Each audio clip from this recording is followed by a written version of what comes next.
Baik, bismillahirrahmanirrahim. Assalamualaikum warahmatullahi wabarakatuh. Selamat siang, salam sejahtera untuk kita semua. Pertama-tama, marilah kita panjatkan puji syukur kehadirat Allah Subhanahu wa Ta'ala yang telah memberikan rahmat, sehingga saya bisa membuat video presentasi ini dalam keadaan sehat walafiat. Shalawat serta salam, marilah kita panjatkan kepada baginda Nabi Muhammad Shallallahu Alaihi Wasallam. Tak lupa kepada sahabatnya, kepada tabiin-tabiinnya, dan juga sampai kepada kita selaku umatnya. Pertama-tama saya ingin mengucapkan terima kasih kepada Bapak Dr. Agus Hamdani MPD selaku dosen pengampu mata kuliah apresiasi prosa fiksi, dan perkenalkan nama saya Hasbi Barjatul Aslami dengan NIM 24882014003003 dari Institut Pendidikan Indonesia Garut. Baik, untuk pembahasan pertama saya akan membahas abstrak penelitian terlebih dahulu. Penelitian ini mengkaji novel Ajab dan Sengsara karya Merari Siregar tahun 1920 melalui pendekatan sosiologi sastra kualitatif deskriptif. Yang di sini saya akan membahas poin pertamanya dahulu, yaitu kritik adat perkawinan. Novel ini menyajikan kritik terhadap norma adat perkawinan dalam masyarakat Batak Angkola pada awal abad ke-20, di mana novel ini mengkritik terhadap adat perkawinan Batak Angkola awal abad ke-20, karena adat ini sangat kaku dan sangat mempercayai dukun sehingga membawa penderitaan. Terus yang kedua yaitu tragedi individu, menggambarkan ketidakberdayaan tokoh Maryamin dan Amiruddin dalam menghadapi struktur sosial yang rigid, di mana tragedi ini diperkuat dengan pergeseran nilai di mana kekayaan dan status sosialnya lebih rendah daripada nilai kemanusiaan. Selanjutnya yaitu yang ketiga, sastra cermin realitas, menegaskan fungsi sastra sebagai refleksi realitas sosial, melampaui perannya sebagai hiburan semata.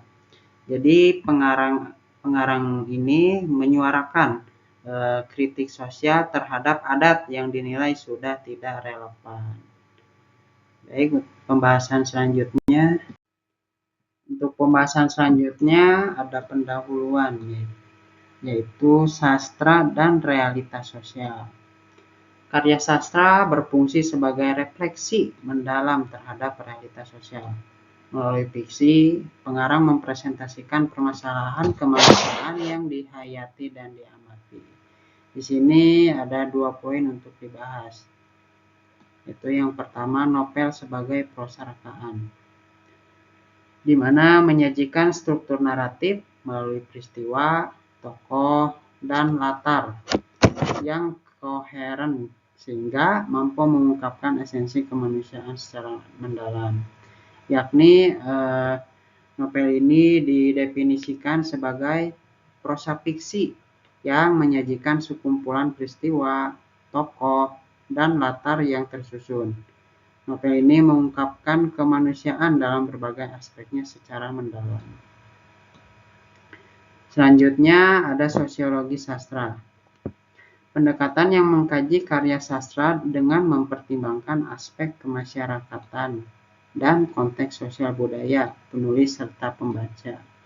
Jadi sosiologi sastra itu yaitu pendekatan yang paling tepat untuk mendalami keterkaitan dan hubungan antar sastra dan masyarakat. Baik, penjelasan selanjutnya.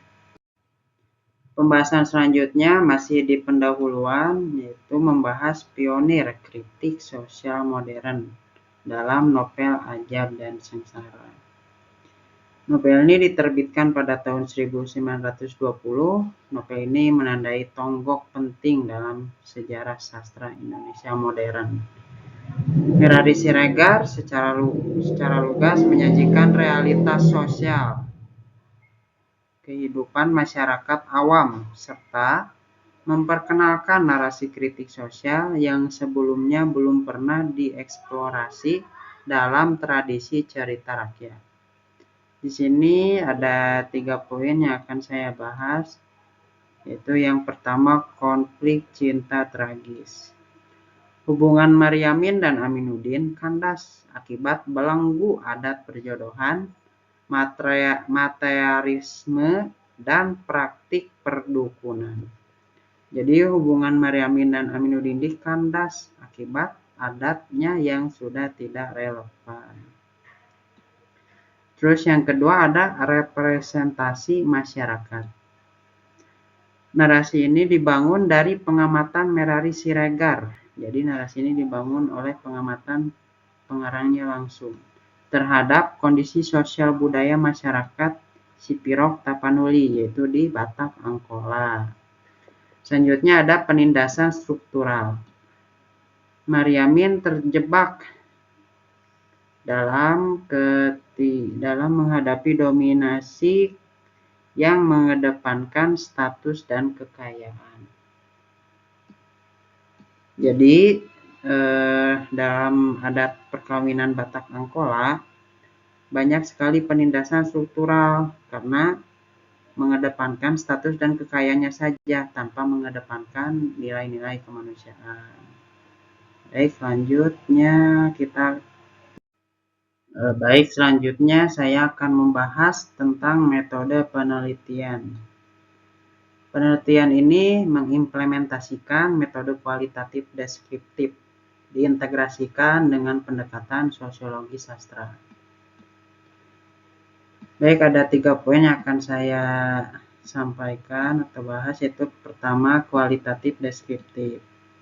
Kenapa saya mengambil metode penelitian kualitatif deskriptif? Karena bertujuan untuk memaparkan dan menganalisis data kualitatif verbal ataupun tekstual, yaitu untuk mengungkap permasalahan atau bisa menganalisis secara mendalam permasalahan novel sosial yang terkandung dalam novel Ajab dan Sengsara.